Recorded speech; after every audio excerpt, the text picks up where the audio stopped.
Dakota first.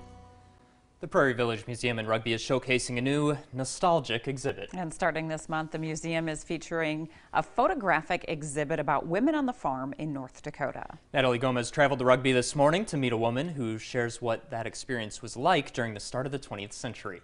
There are 17 panels on display for the Women Behind the Plow exhibit, each with a different story about life on North Dakota farms in the early to mid-1900s. I think it's important that we know where we were from, what it took to bring us to this point. Ebach is no stranger to the many stories told through the exhibit, and while she's not pictured in the display, she was one of those women. Our farm was 9 miles north of Rugby. She remembers being one of the smaller children and always helping out. They had a very primitive way of farming, but they got it accomplished. And they survived, and they built up many of the farms. These are stories from just North Dakota women, what their life was like growing up on the farm.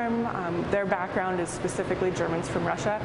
But even if you're not German from Russia, some of these stories would really be relatable to anyone who had family who was a pioneer out here. Each panel tell one woman's story. Some things are bizarre, and that'll kind of strike you as, you know, that doesn't happen now, that's different. Other things are so strikingly relatable because we all live in rural North Dakota. Psyche says the exhibit shows that living on the farm was a lot of work, and many women helped get it done. It wasn't man's work or women's work. If you lived on the farm, there's just work, and it had to get done.